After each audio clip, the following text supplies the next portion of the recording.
कुशालपुर में चंद्र सिंह नाम का राजा शासन करता था। वह बहुत कंजूस था। दान पुण्य तो दूर, जनता की जरूरतें पूरी करने के लिए भी धन नहीं निकालता था। उसके पास सोने चांदी का अपार भंडार था, लेकिन वह किसी की मदद नहीं करता था। मगर राजा अपनी पत्नी से बहुत डरता था, क्योंकि उसे हर बात के लिए सजा सुनाती थी। एक दिन की बात है, वो एक आदमी की फरियाद सुन रहा था।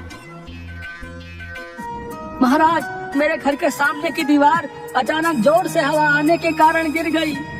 वो कैसे गिर गई? तुम कहाँ थे जब वो दीवार गिर रही थी? मैं अपनी बकरियों को चारा खिला रहा था।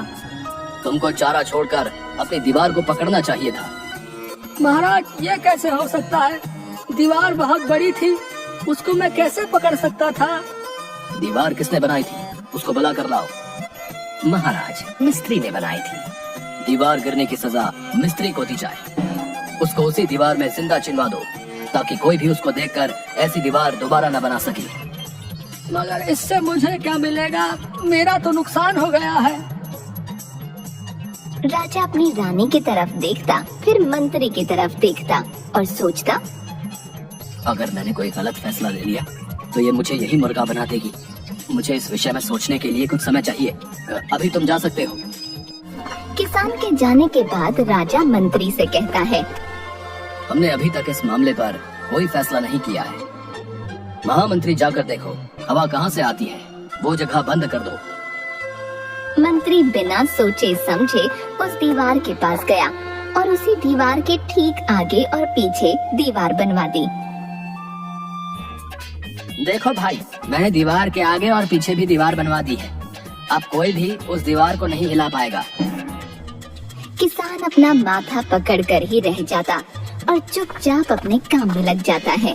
वहीं दूसरी ओर राजा के महल से कुछ दूरी पर राम नामक एक वृद्ध की छोटी सी झोपड़ी थी। किशन राम का बेटा था। किशन उस समय कुशालपुर का सबसे बुद्धिमान व्यक्ति माना जाता था। राजा की आदतों से वह भी परेशान था, अतः उसने राजा को सबक सिखाने की ठान ली। भीमा, कहाँ रहते हो आजकल? भाई, क्या कहूँ तुमको मैं अपने इस राजा की हरकतों से काफी परेशान हूँ। तुम एक काम करो, जैसा मैं बोलता हूँ तुम ठीक वैसा ही करो, क्योंकि इस राजा की हरकतों से तुम ही नहीं सभी परेशान हैं। हाँ किशन, देखो दीवार को रोकने के लिए कोई उसके आगे पीछे और दीवार बनवाता है क्या? तुम एक काम करो, बाजार से सोने के नन्हे नन्हे 4 टुकड़े उधार ले आओ। उससे क्या होगा? वो सोना राजा को दोगे क्या? अरे नहीं यार, तुम बहुत भोले हो। सोने के उन टुकड़ों को पीली चमकती हुई एक बड़ी छन्नी में रखकर और पास बहती नदी के किनारे बैठ जाऊंगा, और जैसे ही राजा आएगा तब देखना क्या करता हूँ। हाँ क्यों नहीं, तब तो सब देखने वाला होगा। तुमने कुछ सोचा होगा तो कमाल ही होगा भाई।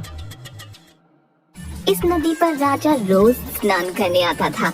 किशन ने दूर से ही राजा को आते हुए देखा।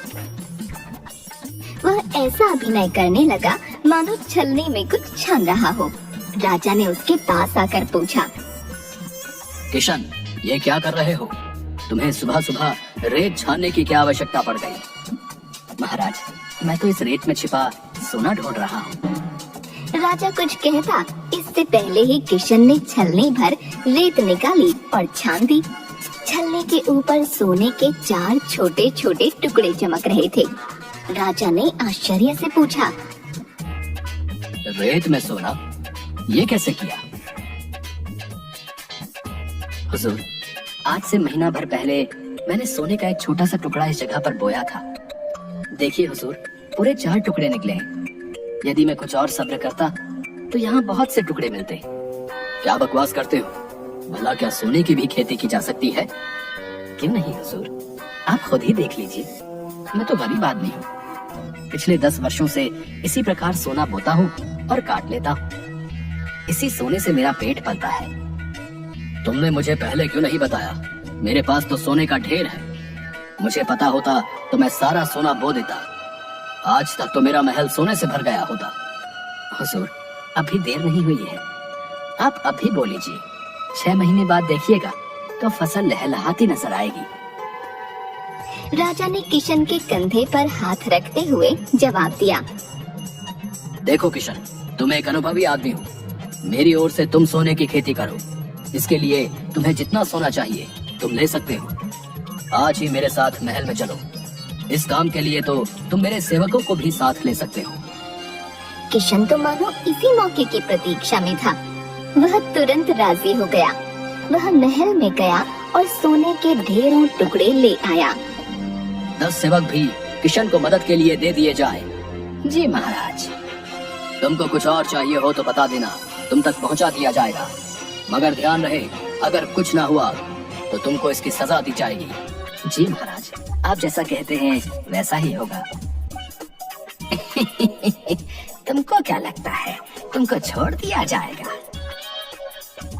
किशन अपने मन में सोचता है और खूब हंसता है। वो वक्त बताएगा किसको सजा और कौन हंसेगा। देखते ही देखते नदी के किनारे खुदाई का काम शुरू हो गया। किशन के कहे अनुसार सेवकों ने वहाँ पर सोना बीज की तरह बो दिया, ऊपर रेत डाल दी। किशन ने राजा को आश्वासन दिया। 6 महीने बाद बोए हुए सोने का 3 गुना सोना मिल जाएगा। मिलना ही चाहिए, हमें हमारा सोना दुगना होते हुए देखना है। इस बीच किशन रोज रात को नदी किनारे जाने लगा। वहाँ पर वह रोज थोड़ा सा हिस्सा खोदता और वहाँ दबा सोना अपने झोले में रख लेता। अगले दिन सुबह ही वह सारा सोना गरीबों में बांट देता। धीरे धीरे जनता की गरीबी मिटने लगी। इधर राजा इंतजार करता रहा कि कब 6 महीने पूरे हो और उसे बोए हुए सोने का 3 गुना सोना मिले। धीरे धीरे 6 महीने भी पूरे हो गए। किशन को दरबार में बुलाया जाए। जी महाराज, अभी लेकर आते हैं। किशन को आदेश दिया जाए कि वो सारा सोना खोद लाए। किशन ने इस काम के लिए कुछ सेवकों की मांग की। महाराज, सोना तो काफी हो गया होगा, मुझे कुछ सैनिकों की जरूरत पड़ेगी। इस बार 20 सेवक उसके साथ कर दिए जाएं। सेवकों ने उस स्थान पर काफी गहरी खुदाई की, रेत को छाना, लेकिन सभी यह देखकर आश्चर्य में पड़ गए कि उसमें सिवाय 2-4 सोने के टुकड़ों के कुछ भी नहीं था। किशन भागा भागा राजा के पास पहुंचा, रोते हुए बोला। हुजूर, आपकी किस्मत खराब थी। जमीन में सोने के 2-4 सूखे हुए टुकड़ों के अतिरिक्त कुछ भी नहीं निकला है। सूखे हुए टुकड़े? तुम्हारा मतलब क्या है? हाँ हुजूर, इस बार सारा सोना सूख गया है।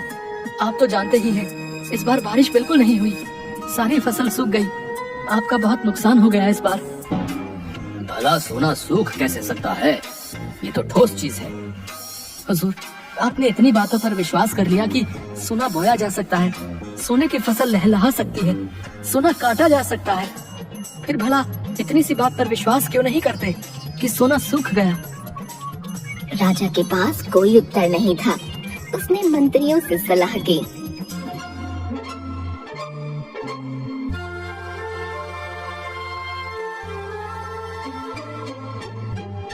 किशन ठीक कहता है। वाकई यदि सोना बोया जा सकता है तो सूख भी सकता है। अब तो राजा से कुछ कहते नहीं बना। वह सिर पकड़कर बैठ गया। किशन ने कंजूस राजा को अच्छा सबक सिखा दिया था।